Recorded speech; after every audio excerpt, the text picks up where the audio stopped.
Morning children, welcome to 12th accountancy. Hope you are all fine. So today we are going to start our new academic year.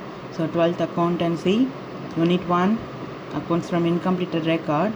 So in this lesson we are going to learn introduction, meaning of incompleted records, features of incompleted records, limitation of incompleted records, difference between double entry system and incompleted records, accounts from incompleted records, ascertain profit or loss from incompleted record through statement of affair, then preparation of final account from incompleted record. So these are all the things we are going to learn in this lesson. So first one is introduction and meaning of incompleted record. So introduction. So maintenance of accounting record as per double entry system is compulsory for certain organization.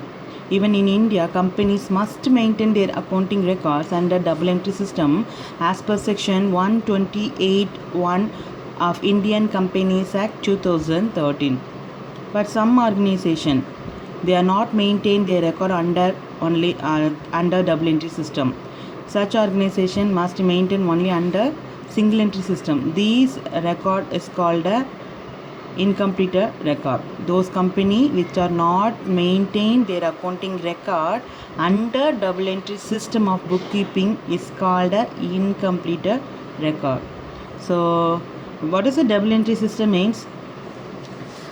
The double entry system of accounting or bookkeeping means that for every business transaction amount must be recorded in minimum of 2 accounts.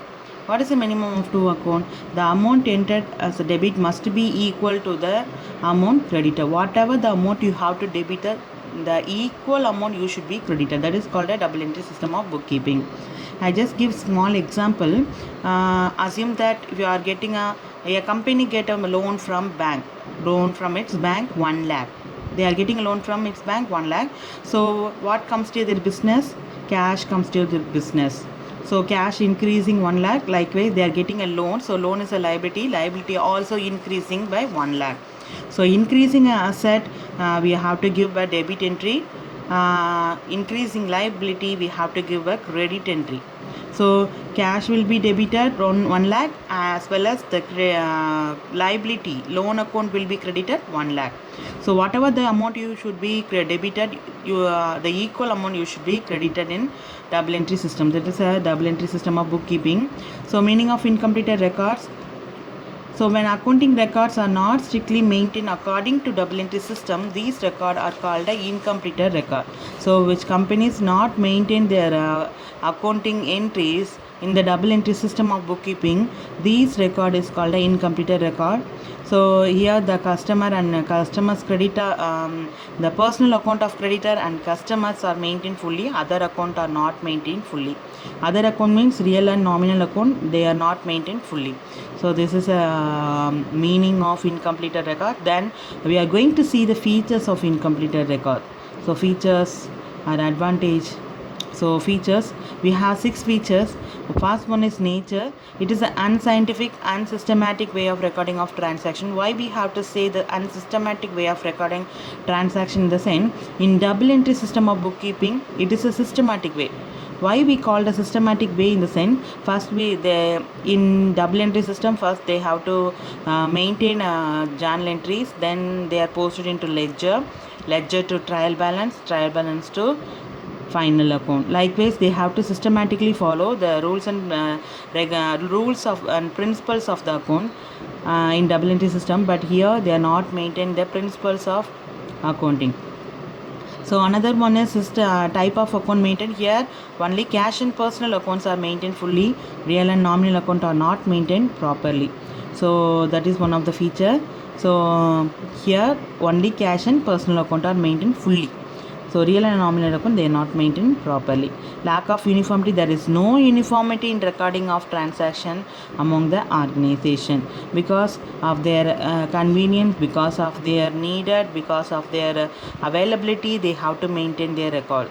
So accounting record are not similar in all the organization. It varies from organization to organization. So lack of uniformity. Fourth feature is financial statement not present true and fair view. So it is an incompleted record. Through the incompleted record, we can't able to find out the true profitability and true financial position. So that is a financial statement not present true and fair value. Suitability, it is only suitable for small scale and sole proprietorship and partnership firm. Why? In the sense, there only there is no legal obligation is needed to start a sole trading business and partnership firm. So it is suitable only sole trading and partnership firm. It is not suitable for companies and cooperative. So mixing a personal and business transaction, normally we are not mixing our personal transaction into business transaction, but it happen in incompleted records. So next one is a limitation of incompleted record. So before we are going to move on the limitation, once again I just recall the features: nature, unscientific and systematic way of recording of transaction, type of account maintained, only cash and personal account are maintained fully, lack of uniformity, there is no uniformity in recording of book of transaction. Then final financial statement not present true and fair view. Suitability, it is only suitable for sole trade and partnership, mixing up personal information to business transaction. So next video we will see the limitation of incompleted record. So next video we will see limitation of incompleted records.